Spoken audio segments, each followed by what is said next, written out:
बड़ी खबर। शिमला में मेयर चुनाव से पहले सियासी मास्टर स्ट्रोक सुखविंदर सुक्खू सरकार ने महापौर उप महापौर का कार्यकाल 2.5 से बढ़ाकर 5 साल किया। विपक्ष ने कहा लोकतंत्र पर सर्जिकल स्ट्राइक। शिमला की सियासत में बड़ा बदलाव। कांग्रेस सरकार का साहसिक कदम है चुनाव से बचने की चाल।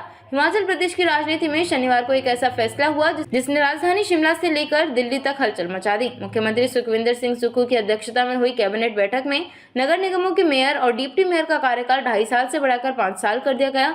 यह फैसला उस वक्त लिया गया जब शिमला नगर निगम में अगले महीने महापौर का चुनाव होना था और मौजूदा महापौर सुरेंद्र चौहान तथा उप महापौर उमा कौशल का कार्यकाल नवंबर 2025 में समाप्त होने वाला था। अब दोनों नेता 2028 तक पद पर बने रहेंगे। कैबिनेट ने क्यों लिया ये फैसला?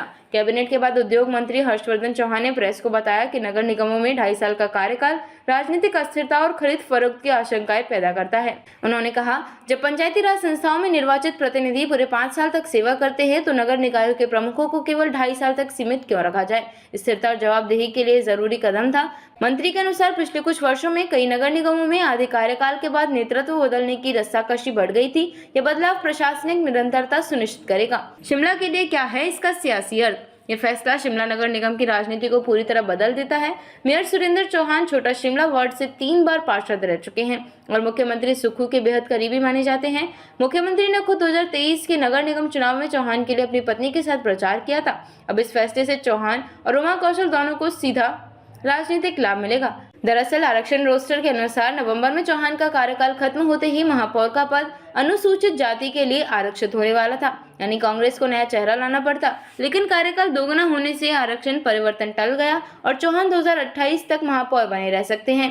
विपक्ष का हमला। लोकतंत्र से भाग रही है कांग्रेस। पूर्व मुख्यमंत्री और विपक्ष के नेता जयराम ठाकुर ने इसे सत्ता बचाने की साजिश बताया।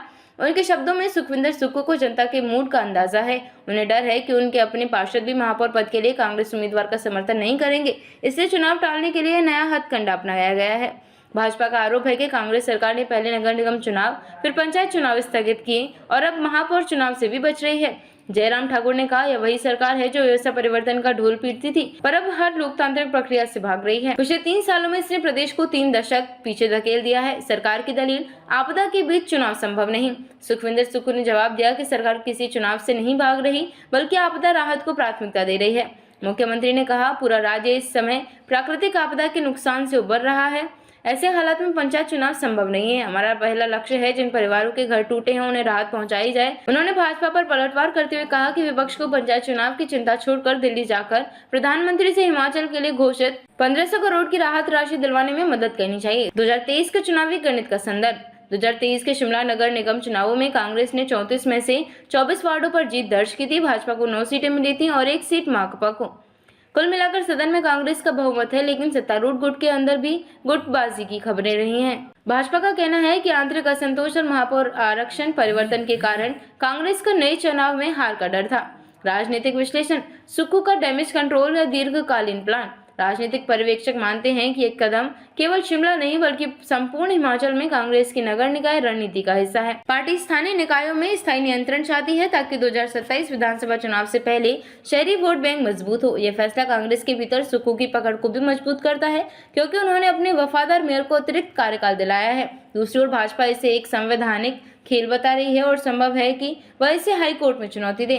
कानूनी पहलू। क्या राज्य सरकार के पास ऐसा अधिकार है? नगर निगम अधिनियम 1994 की धारा 13 और 14 राज्य सरकार को महापौर एवं उप महापौर के कार्यकाल से जुड़े नियमों में संशोधन का अधिकार देती है, परंतु चुनाव की अधिसूचना जारी होने से पहले किया गया यह संशोधन वैध है या नहीं, यह मुद्दा अदालत में विवाद का कारण बन सकता है। पूर्व सचिव स्तरीय अधिकारी ने कहा, यह बदलाव राजनीतिक रूप से तो समझा जा सकता है, लेकिन चुनावी पारदर्शिता की दृष्टि से यह एक खतरनाक मिसाल बन सकता है। आगामी समीकरण। पंचायत चुनाव दिसंबर 2025 से जनवरी 2026 तक प्रस्तावित है। राज्य चुनाव आयोग ने मतदाता सूची तैयार करना शुरू कर दिया है, लेकिन मुख्य सचिव की अधिसूचना के अनुसार उचित संपर्क बहाल होने के बाद ही चुनाव कराए जाएंगे, यानी शिमला से लेकर सोलन और धर्मशाला तक स्थानीय निकाय चुनावों पर अब सरकार की मुहर लगी रहेगी। निष्कर्ष।